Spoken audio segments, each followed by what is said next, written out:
Well, good morning. Welcome to the Mayor and Council Breakfast. My name is Rob Millar. I'm the Acting Director for the City of Scottsdale's Economic Development Department, and we are extremely excited and glad you're here. A lot of smiling faces. For those of you who are not smiling, there's still coffee and food over to the right. Please help yourself, and don't feel as if you're rude getting up, getting coffee while I'm speaking. We have an action-packed morning for you this morning, but before we jump into everything, I would like to introduce a few elected officials. Representative Jay Lawrence.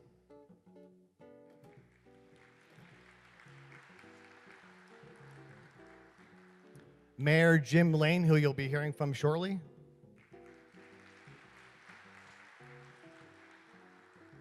Vice Mayor Guy Phillips, who you'll also be hearing from shortly. Councilwoman Suzanne Clapp.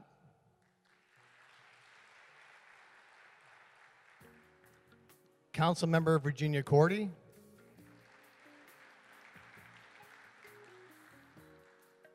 Councilwoman Kathy Littlefield.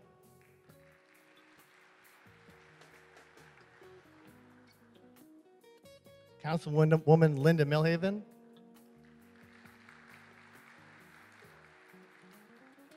And Councilman David Smith.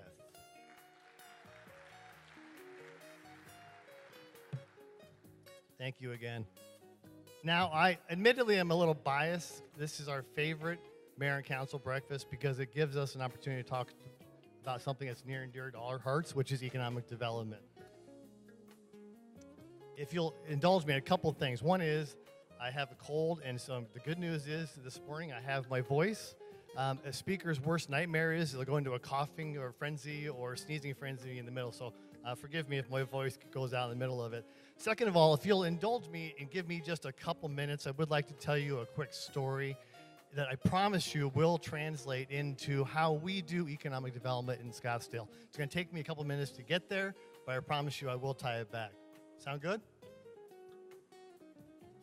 So my wife and I were fortunate enough to take a trip to Europe last week. Both of us reached milestone birthdays that we were celebrating, and yes, we both turned 30. While I expected you to laugh, I didn't think it would be that much of a laughter. So upon trying to return to the U.S. on Sunday, what happened when we got to the airport, I can best describe, was a comedy of errors with the airline that resulted in my wife and I spending a full 48 hours in a Rome airport. And for those of you, Mark Stanton, where are you at, Mark? Mark, for those of you that believe that, it couldn't have been that bad, I mean, it was a Rome airport, I can assure you they're not walking around with vats of wine and Italian food to make sure everybody's happy. The concrete floors that we slept on for 2 days are just as cold as the concrete floors we have here in the United States. After 2 glorious days in the Rome airport and being informed by the airline that it could be a few more days before they potentially could get us out, we decided to purchase tickets on a different airline, and we were very fortunate to get home this past Wednesday. What should have been a direct 13-hour flight turned into 48 hours in Rome airport and 23 hours of jumping off planes in terms of total travel time. So what I call that is a 3-day travel adventure. Now, was this the airline's intent? Was it their goal for the 300 of us to experience this? I would argue it certainly was not. Things like this just happen. The challenge with intent, however, is that without a driving force behind it, what you're looking for and what you may get sometimes can be completely two different things. Intent fueled by action determines direction. And this is the key transition point and why I shared that story with you, because how we do economic development in Scottsdale is just that. Intent fueled by action determines direction. In Scottsdale, our intent when it comes to economic development is to be deliberate, highly focused, and strategic. This intent is fueled by our 5-year strategic plan that was approved by the City Council on February 15th February 17th, 2015. It guides our efforts and defines our objectives for growing and sustaining our Scottsdale economy. We are entering the 4th year, believe it or not, of this plan, and we think we've achieved some pretty significant results. In terms of key performance indicators, direct economic impact to the city of $24.1 million over 5 years. Total impact, which is direct and indirect, was $6.5 billion. $158.6 million in capital investment. 3,188 new jobs in the first 12 months of operations. And 362 business visits. These results are made possible with the help of our state, regional, and economic development stakeholders, such as the Arizona Commerce Authority, Greater Phoenix Economic Council, APS, SRP, and the Scottsdale Chamber of Commerce. We will be entering into an update process this coming year to update the strategic plan to ensure that we are keeping in alignment with current economic trends, and we'll keep you updated on our updated 5-year plan. To learn more about this past year's fiscal economic development activities, I encourage you on your way out to grab a copy of of our annual report. We chose not to put them at your table because we didn't want you reading them while I was speaking. But we'll have people on the way out to grab these.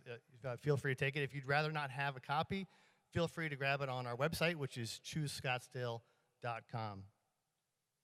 Lastly, it's important to note that achieving economic development in Scottsdale is a highly collaborative effort. Your economic development team is small and mighty, and I could not be more proud of the work that they do on a daily basis. But we couldn't do what we do without the support of the city council, city manager, assistance from virtually every city department, and every one of you. Thank you for everything that you do to make sure our economy is strong and growing on a healthy basis. Thank you very much.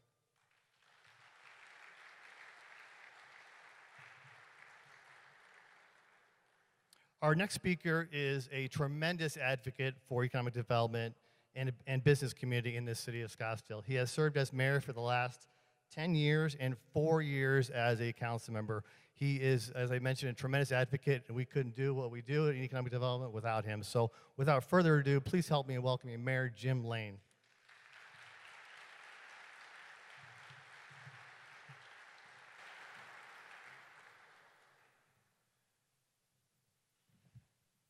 Well, thanks, Rob, and good morning, everybody. It's great to have you here. And as Rob said, this is one of the favorite events as far as the mayor and council breakfasts are concerned, which you should probably know. We don't generally draw as much attention to some of the other themes that we have, but we do have them 4 times a year, and the primary purpose is to communicate with our constituency, our residents, certainly, and our businesses, and everyone who relies upon us as to create a wonderful business environment and a residential and living environment. So I want to thank you all for being here and for sharing some of your time with us here today. This always does, the important element of this is it's a time for us to connect with businesses and community leaders and to talk about what is new and what we can expect in the months to come. But before I go any further, I need to thank all of our terrific sponsors. This breakfast was entirely funded by their generosity, and especially Paradox. And so we want to thank them, particularly as our title sponsor. So thank you, Paradox.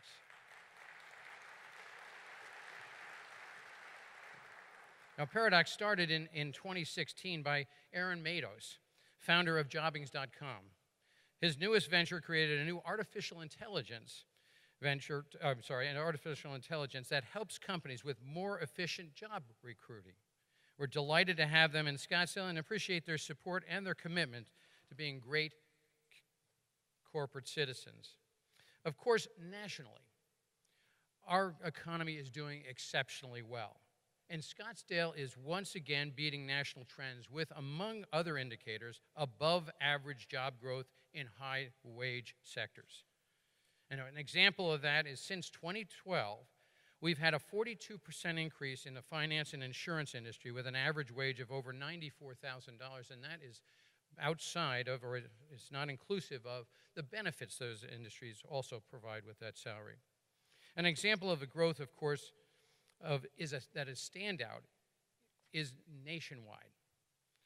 If you've been living under a rock, not to know that Nationwide recently made a first part of a huge new investment in Scottsdale.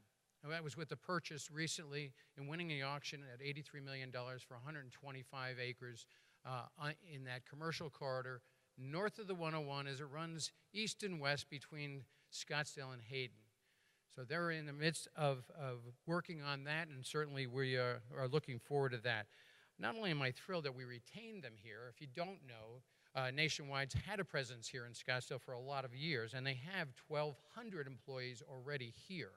And they will be transitioning from an office that they actually have outgrown to this new facility. But this new development will include hotel, office, and regional commercial space for others as well. With some long negotiations and hard work with Nationwide city staff and the state land department, we're able to pull a deal together that time will show will be an excellent benefit to Scottsdale's economy. So I want to thank Nationwide for choosing Scottsdale. We have some representatives from Nationwide with us here today, so please stand if you can, and so we can give you a round of applause. I don't know exactly how it is that we got them back there, but they are back there behind us. Thank you so very much, and for a great choice to be here with us, Scottsdale as well. We're also seeing a dramatic rise in the tech industry. Computer and math occupations have increased over 17% in just the last year, compared to a national growth rate of 8.8%. And those of you that were associated with STEM and the emphasis on that area of things in the new economy, that's a great indicator for us. Just this week, we had a ribbon cutting ceremony welcoming Aerobotics. If you haven't heard of this company, it's an Israeli company, and they chose Scottsdale for their North American headquarters. They have developed unique technologies to address the needs of the world's most complex industrial applications. They have an autonomous platform that will help with the routine and emergency inspections of oil and gas pipelines, mining operations, power lines, cables, and other critical infrastructure. We're thrilled they chose Scottsdale and look forward to their growth here. And Aerobotics is just one of many new technology companies operating here in Scottsdale. These technology companies are attracted to Arizona for a reason. Since I was elected in my first term, one of my top priorities was and has been making certain that Scottsdale removes barriers to business, especially that we have a path to welcome new technologies without undue regulatory burden. We do what we can on a municipal level, but we're helped in those efforts by the Governor Ducey, who shares the same philosophy. Recently, Arizona became the first state to launch FinTech, which gives startups the opportunity to test new ideas without being burdened by excessive regulation. This is great for our state, and no doubt will draw more companies to our exceptional quality of life here in Scottsdale.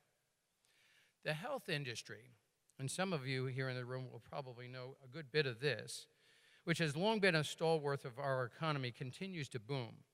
Not only is it our #1 employer, Honor Health, strong and growing, but we've seen a 17% growth in this sector in the last few years with an average wage of over $67,000. The Cure Corridor initiative I started 6 years ago continues to grow in recognition.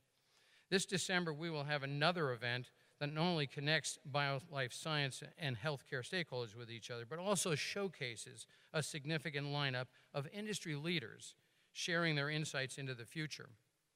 We're also excited for the grand opening of the new Scottsdale Airport Aviation Business Terminal.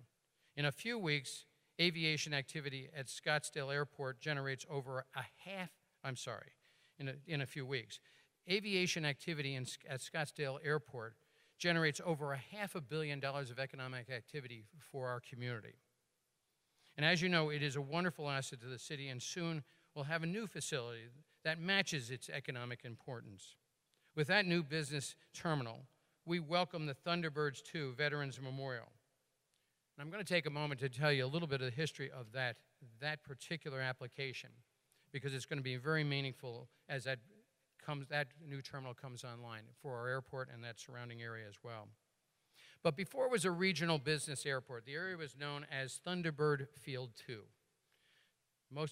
Maybe many people in this room may know that. It's built in 1942 or expanded to accommodate the World War II and that war effort. Graduated over 5,500 pilots there, many of them who saw military action in Europe and the Pacific. Local citizens started their own nonprofit to preserve the history and culture. And just a few weeks ago, I witnessed the hoisting of World War II era Boeing Stearman PT-17 in front of this new building. It's suspended as if in flight and looks amazing. It truly does, and it really will exemplify not only the history, but really that airport on its overall. It happens to be the aircraft my father trained in and trained others in as well. Not that particular plane, but one like it. My friend Steve Ziomek, who has worked tirelessly for this effort, likes to joke about hanging of the plane and how it's Scottsdale's first hanging in over a century. I like to think, I'll stick to calling it hoisting that plane into position. Raising the money and working with the city to make it happen, this really was a labor of love that will serve to teach and remind the community of the history of that airfield for generations to come. Please give a round of applause to the dedicated board of the Thunderbird Field 2 Veterans Memorial. Please.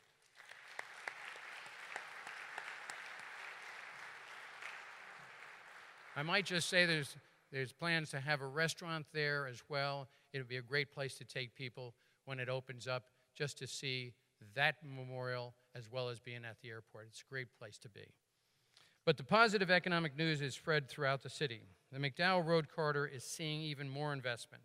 There is more office and hotel going in at Skysong and a complete rebuild of the underutilized Papago Plaza.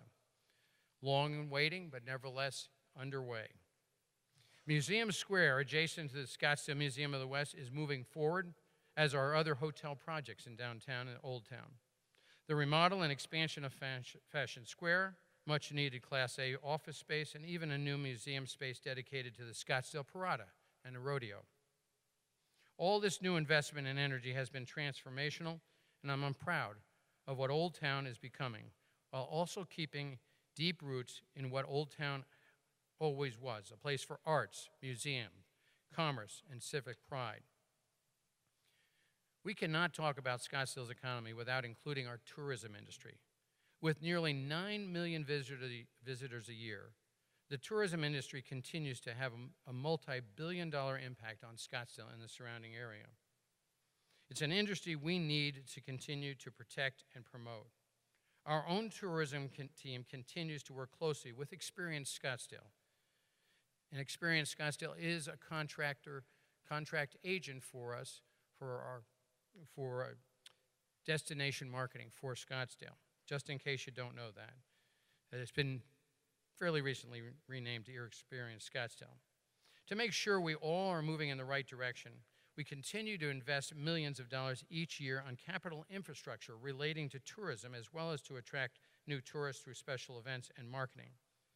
Support with money allocated from the dedicated bed tax dollars is really what has been used in that regard.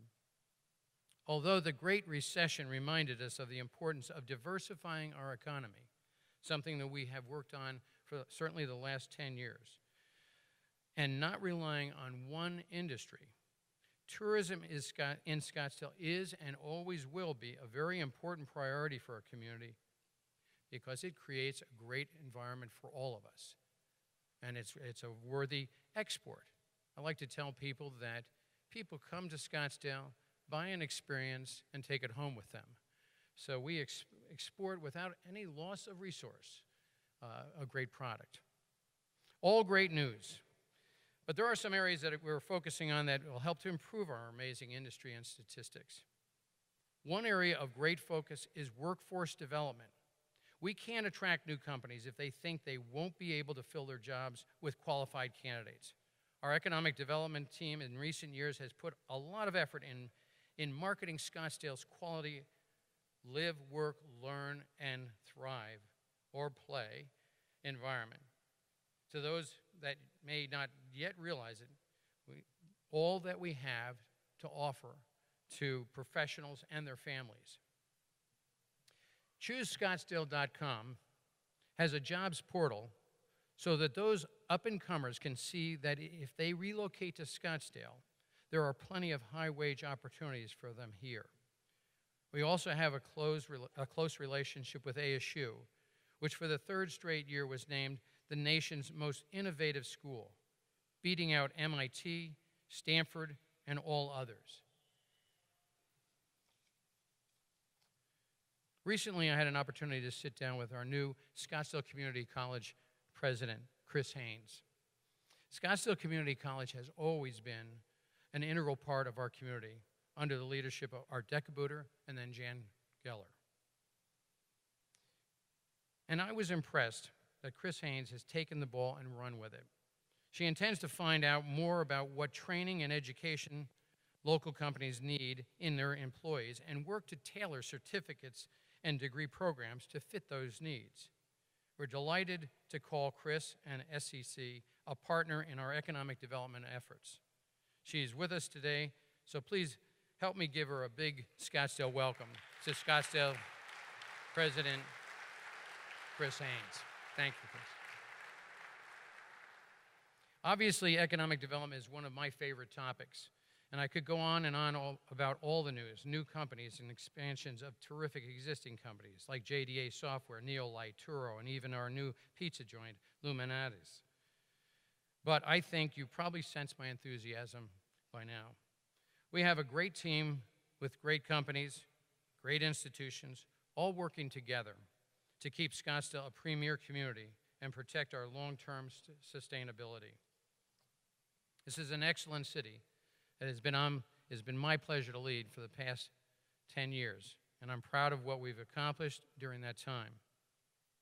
So without further ado, please let me welcome our next speaker, Vice Mayor Guy Phillips.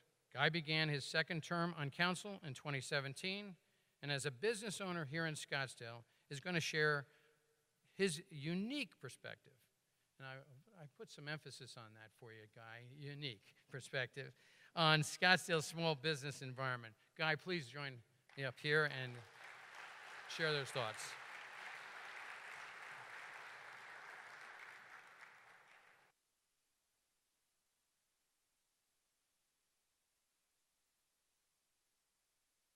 Any of that?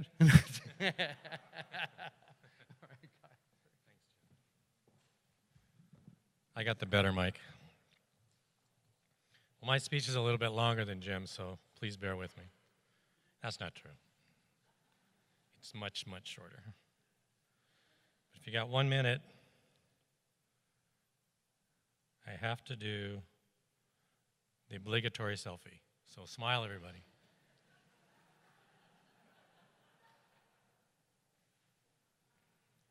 Thank you very much. My wife's sitting over here, Cora. She told me, make sure I talk into the mic. She goes, nobody can ever hear you. Make sure you talk into the mic. So if I get away from the mic, let me know. So anyways, everybody happy? Have a good breakfast? It's amazing this many people can get up early. Usually right now I'm on somebody's roof or in an attic somewhere, but it's nice to be here. It's nice air conditioned. So anyway, I'm here to discuss the role of small business in Scottsdale. So I can start with the good news or the bad news. What do you want to hear, the good news or the bad news? Okay, well the good news is there is no bad news. Our economy has rebounded in such a positive way. The NFIB Small Business Index jumped to 108.8 in August. That's the highest number ever recorded in the survey's 45-year history. That's amazing. Beating Ronald Reagan's second term by 0.8%. So the economy as a whole is doing fantastic. And as a side note, the economy as a whole expanded by 4.2%, the fastest pace in 4 years. And Scottsdale is certainly seeing our share of it. So let's look at Scottsdale. As a point of definition, we look at small business as generally employing 10 employees or less. I'm sure we have a lot of small businesses out here. Now here's something you might find interesting. Of the 54,109 identified businesses in Scottsdale, 50,563, or 93%, are small businesses.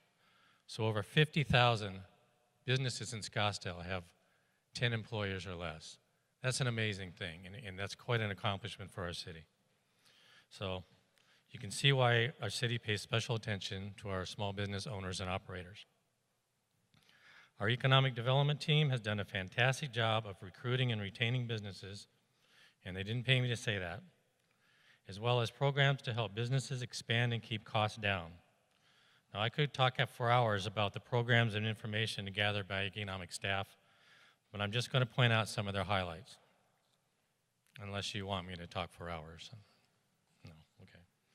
All right, I won't. Thanks, Jim.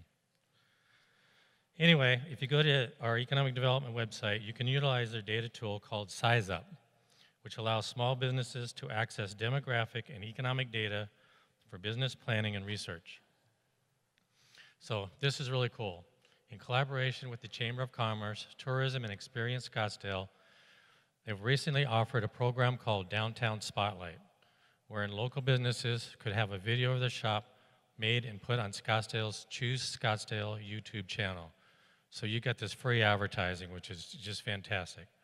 Economic Development has already produced 10 videos with over 50 applications.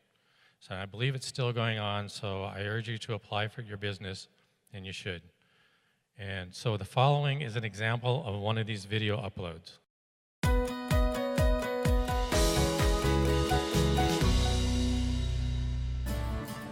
We are a coffee and beer house, two of my favorite things. For me, Scottsdale is home. I really do feel a sense of community here. That's one of the reasons why I wanted to open these coffee shops, because I love to talk to all the people here. So one of my favorite things to do is to come in every morning and just mingle and talk to people.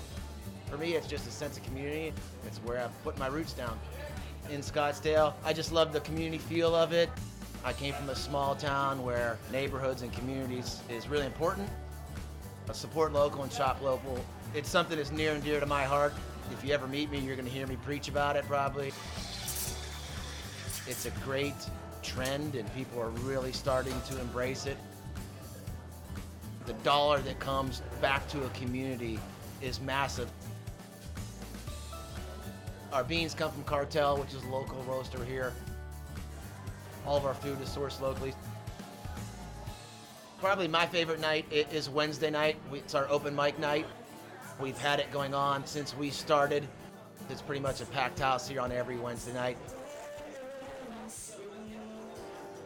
We get to showcase local artists, maybe somebody that is a little nervous about doing their first own gig, but they come out here, do a couple songs, and really get that experience. So it's fun to watch artists grow. The one thing that really makes us stand out, makes us unique, is our spaces. This location in particular was an old knitting shop. We really like to revive old buildings, bring them back to life. And what I try to design when I design this place is just make you feel like you're at home.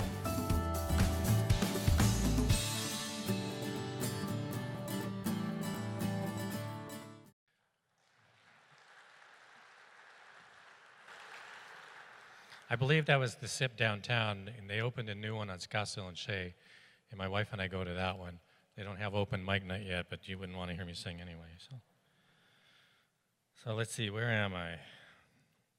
Okay, so our economic group also held a social media training event with over 120 participants in a small business training series at SkySong.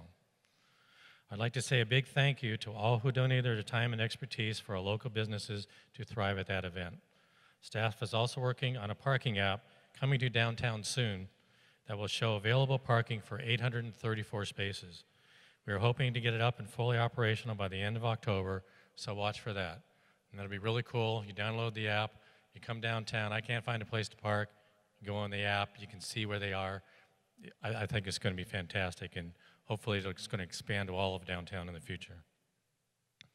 Of course, as a small business owner myself in the construction industry, I was eager to get help for contractors as well. Our one-stop shop stepped up to the plate with many new innovations, including a new department website, a My Property webpage, which allows anyone to access information about a property simply by putting in the address.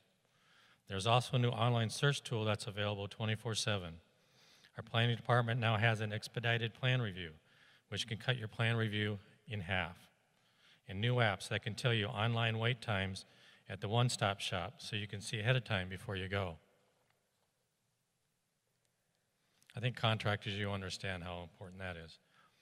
And also there is an inspection services app where you can schedule inspections and provide the inspector number to get an approximate time of arrival so you don't have to wait all day, which is a great boon because I've spent many a day, 7 in the morning to 4 in the afternoon, wondering when the inspector was. It will also show you what was redlined if the inspection was rejected. Of course, if you don't show up, it's going to get rejected, but it's good to have that. You can also now do a digital submittal instead of lugging the blueprints to the one-stop shop, which saves a lot of time and paper if you know how much blueprints cost nowadays. So that's another fantastic thing that they're doing. So I must say that ever since being elected, I've worked with our staff for the benefit of small business, and they've always been willing and able to come through for your benefit. So in conclusion, you can see that in Scottsdale, there's nothing small about small business. Thanks go to the staff for helping me with this speech, and I thank you for your time. Our next speaker is going to be Curt Kremer from Headshot. Now, I'd like to take a minute to give you some background on our guest speaker. He's the managing director, George Oliver Companies. As a 16-year industry leader, Mr. Kramer has a background in acquisitions, architecture, construction, and commercial real estate investing. Notably, he oversaw the development of the Quad at 62nd Street in Thomas. It features 160,000 square feet of next-generation office space comprised of 14 freestanding buildings and unmatched dedicated indoor-outdoor workspaces. And I believe I remember voting for that. I believe it was a unanimous vote, and we're glad to see them here. Please join me in welcoming Curt Kremer.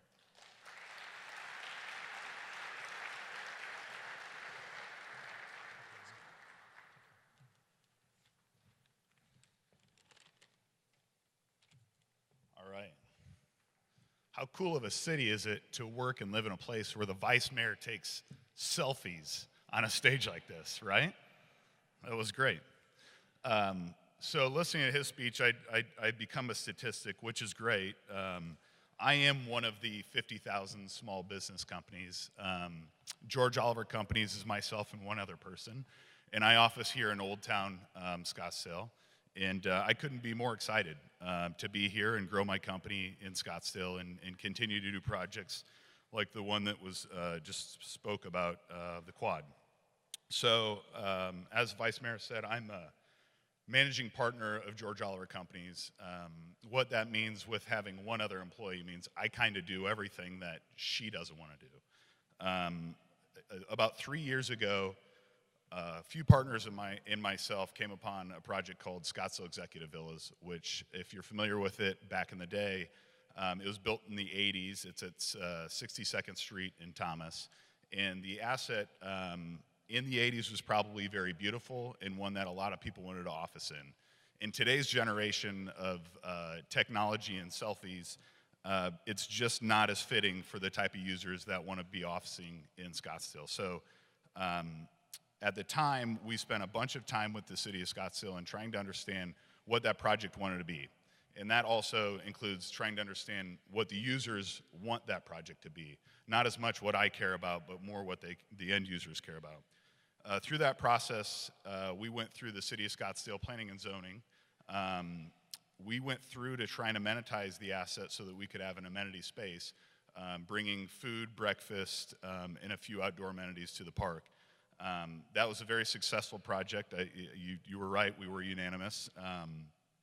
And through that process, we also went through the planning department to get our permitting and get design approval. And while the Quad, which it is today, isn't like many of the assets you see in Scottsdale for office, I think there is definitely an open-mindedness to adapt to what we're seeing those users want and need. So I'm obviously very proud of what it became and what it is today, but that was a lot of a collaboration working with the city of Scottsdale. As part of my role at George Oliver, I get to travel to a lot of big cities, a lot of cities that we unfortunately compete against. Austin, Denver, Portland, and they run into, in every one of those cities, they run into issues with planning and permitting. For me to get a site plan approved in the city of Austin, it took us 9 months and then another 4 months to get a permit on top of that. That wasn't a rezoning. That wasn't asking for anything different than what was there. It was just to get our parking, our layout, our ability to be able to grow the then warehouse building into office use. And that's something that the city of Scottsdale can do in a matter of probably 30 to 60 days. So congratulations to that department to allow guys like myself and my company to be able to execute on our plan and vision a lot faster than 12 months, which it can take in those cities. So let's talk about the quad a little bit. Through that process, we took a garden variety office building that was struggling from an occupancy standpoint and struggling to be able to get the users to that space. And we created the first creative office project in the state of Arizona. And in that creative office campus in the state of Arizona, there's plenty of great creative office buildings, but we really wanted to create a campus which puts a culture to that user. Those users are all like the rest of the users in town that are growing smaller companies, looking to recruit and retain employment. And today, one of the biggest issues that face small business that are in growth mode is the war on labor. And unfortunately, it's a good war to fight, but it's one that everybody's fighting on a daily basis. And that's why the GoDaddies of the world are building office parks that have go-karts in them. We want to try and attract the right type of labor, and we want to retain that type of labor because it can be very costly if you're not able to do so. So our vision with the quad was really to try and create a place that people wanted to come and live, come and work, and not have to run home at 5 o'clock. So through working with the city of Scottsdale, we were able to come up with some great ideas to amenitize those office spaces. And the redevelopment phase was fun, but even better was the leasing phase and being able to work with small tenants that are already in Scottsdale and some that weren't. Through great efforts of the economic development, which Mark and Rob are here. Round of applause for those guys.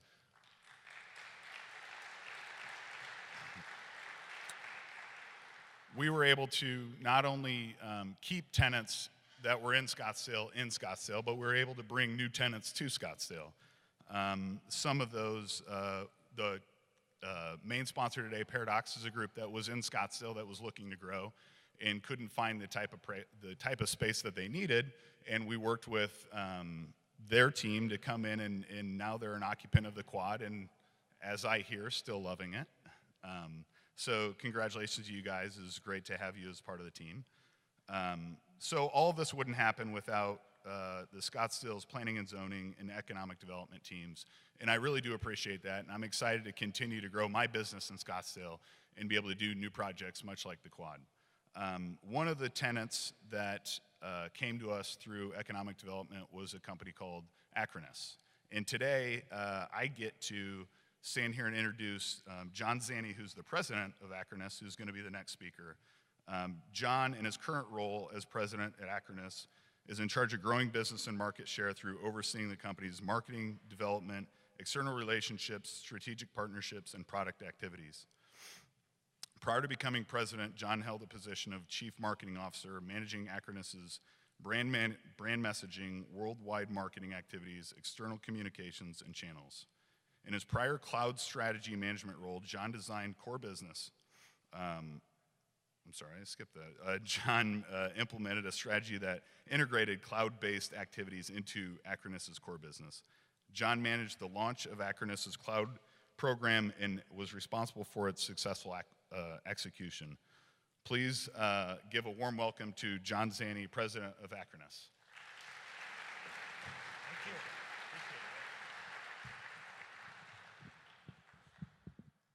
Okay, I was told I could take the mic.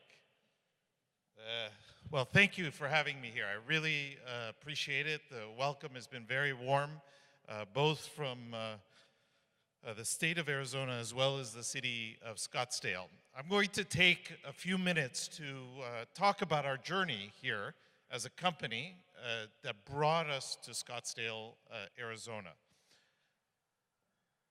Acronis is a company that focuses on cyber protection and cybersecurity. We were actually incorporated in Singapore. We also now have our corporation incorporated in Switzerland with our international headquarters in Singapore. And now, as part of the announcement today, is we are expanding our presence here in Scottsdale. So this will be the center of the world for us, for the United States, and some innovative work we're doing with our technology. We will be adding about 120 employees to this region over the next 18 months. So let me tell you how we got there. So we are a company that serves almost all businesses, but primarily small business. And the reason for it is that we're very easy to use. Enterprises use us a lot in edge scenarios where they have small offices, remote offices, where they have no IT. And that's where they serve us. There's some example of companies here. Some you will recognize as being local to this area. We are a world leader. One of the hardest parts of my job is everyone knows what backup and cybersecurity is. No one knows which one is best because it's all tied to the technology that is used underneath. We've won many awards over the last few years because we have the best solution, the most modern solution, the easiest solution in the market. Our mission is really to protect all data. In a world today, your digital data, the data you use, whether you're a business or individual, is part of you and critical to you and your existence, as much as air, water, and food. If you lose access or somebody accesses that information, it will have a significant impact. And we hear about it more and more every day. And so our job is to protect it. This is the one slide about something I want you to think about. We talk a lot about cybersecurity, which to me is just one component of how you're really protecting your digital lives. Cybersecurity is really about stopping the bad guys from coming in, but that assumes they'll never come in. My father's 88 years old, and he likes to lecture me when I go visit him. And one of the stories he always tells me is, John, it's not about if you're going to go to the hospital. In this day and age, you will go to the hospital. As you get older, there'll be just reasons for you to go. Well, when you think about data protection or cyber protection, cybersecurity is about all that preventative work so you can delay going to the hospital as long as possible. But eventually you will go. There will be somebody who gets access to your data. It just happens. I've had my identity stolen 3 times now. I'm just protected to make sure that if it happens again, that they try to open a credit card under my name or something else, I get an alert and stop it immediately. So this is about really having complete protection in making sure that even if something bad happens, you can recover very quickly. But let's talk about Acronis. There's a new division of Acronis, which I will lead.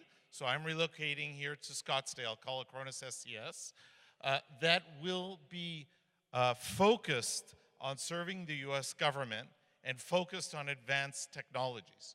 So our growth here is really focused on 2 components. One is serving the US government.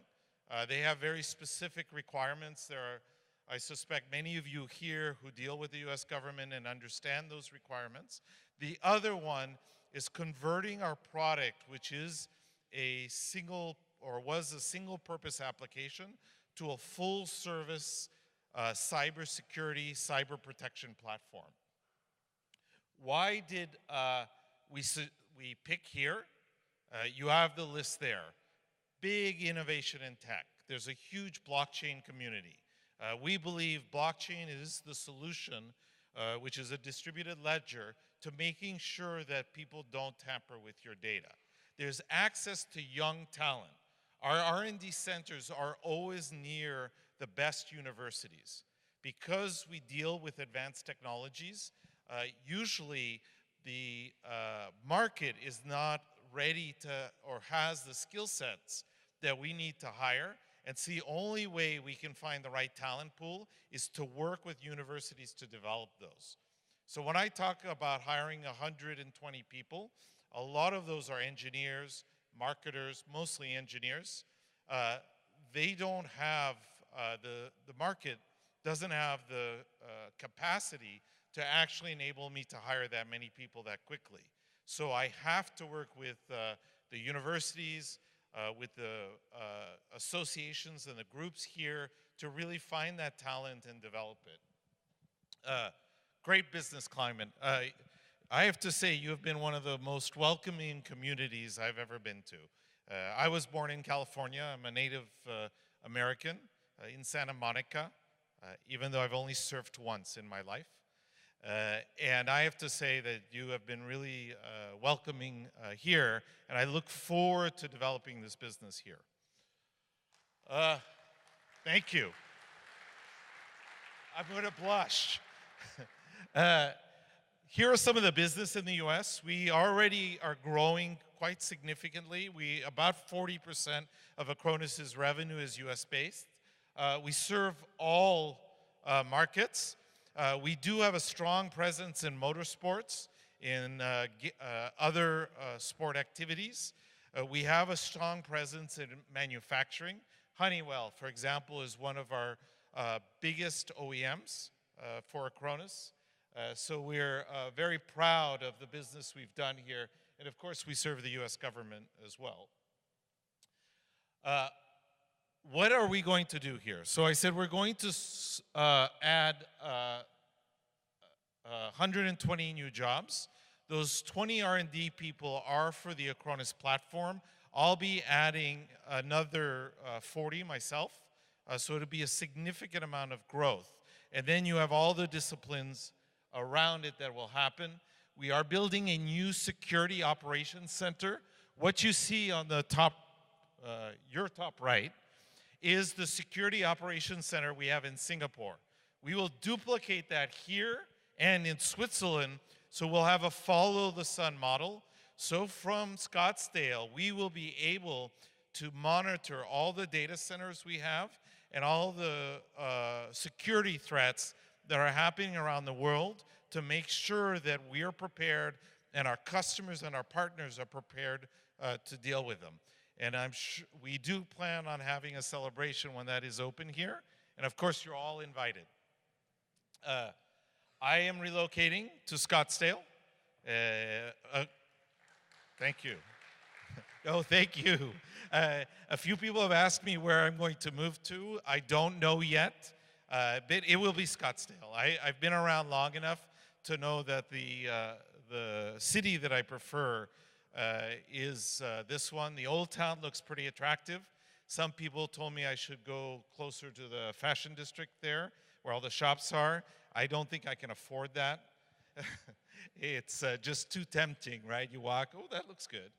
Ivan Lubnikov, who's also a longtime Acronis employee, is moving here. He runs all our data centers and our cloud operations. He will run the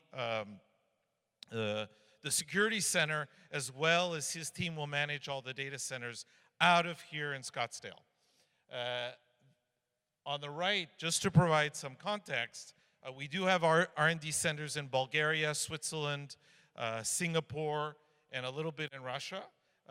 This will become one of the largest R&D centers for Acronis in the world.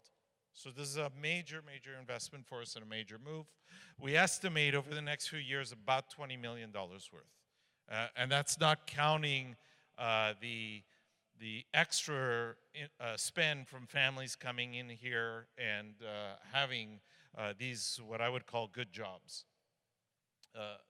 The areas of expertise we're focusing on are listed there, but really it's about building the next generation of our product based on artificial intelligence and blockchain, and also building products that were just designed for protecting digital assets that are owned and run by the US government. These could be both civilian and classified. I get asked often whether they are one or the other. I don't know, it's encrypted. we don't know, but I suspect it's a combination of both. So I wanted to talk a little bit about our role in education here in R&D. So I mentioned earlier that the education component is very, very important to us. There's really three aspects here. One of them is just about recruiting talent right out of university. So we always have internship programs, and this is technical talent, right, engineers. Internship programs get them to really understand what it's like to work in the workforce. Some of them we will hire ourselves. Some of them, they'll become employees of some of your companies here. But the idea is that when they get out of university, they're ready to take a job. They have skill sets that go beyond the classroom. The second part is research. Like I said, when you're talking about AI, quantum computing, blockchain, these are advanced technologies that are really only starting to enter the market today and are not in mass production or nowhere near commoditization. And so we need researchers to be able to work with us to figure out how to do this. And I'll give you an example of a research project that we're looking at doing. We don't have anything yet with universities here, is when you think about data in the cloud, there's a lot of concern about this data and whether it's private or not. I read an article this morning about WhatsApp. How many use WhatsApp here? Okay, a lot of you, good. Well, they have a backup service, but right now there's a concern that there's no understanding of whether that backup service, that data that goes into the cloud, is actually secure. And so you have to be careful and think about it. And right now, the recommendation in this article I read was just don't back up anything you don't want anybody else to read. And so there's research we're doing to understand how we can make that secure, how we can make encrypted data more secure by having the keys spread over the cloud and locally. The best way to describe this is if you have a safety deposit box in the bank, you have a key, right? But that's not sufficient. When you go to the banker itself has their own key. And so they go put their key in the box, you put your key in the box, and the box opens. If I lose the key, I can't get in. If the banker loses the key, you can't get in, right? With cloud technology, you can do that with multiple keys and now really make sure your data is secure and nobody can get to it.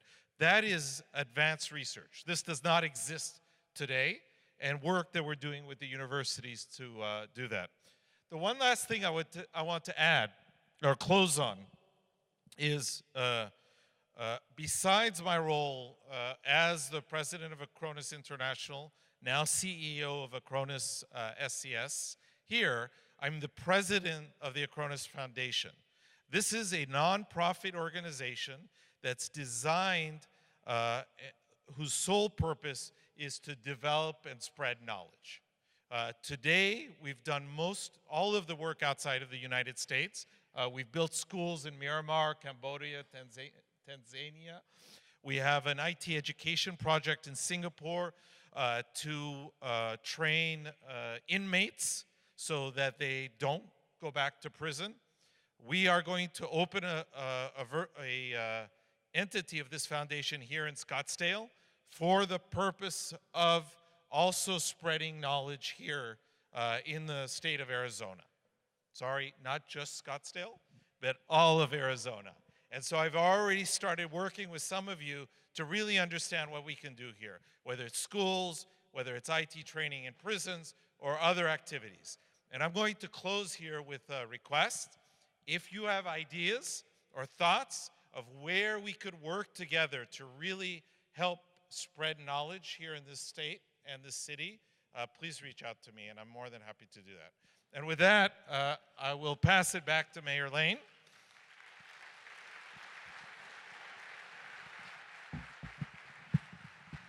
And once again, thank you for having me.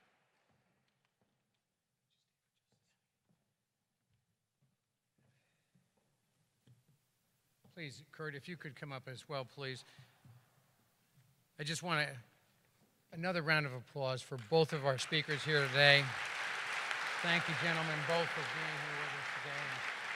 I just wanted to give you just a small token of appreciation for being here today. Thank you. Thank you very much. Thank you, gentlemen. So please mark your calendars for the following upcoming City of Scottsdale events. Celebrate 68, which is actually a special celebration for City Hall and the architect, and at that time in 1968, of the development of our Civic Center Plaza here.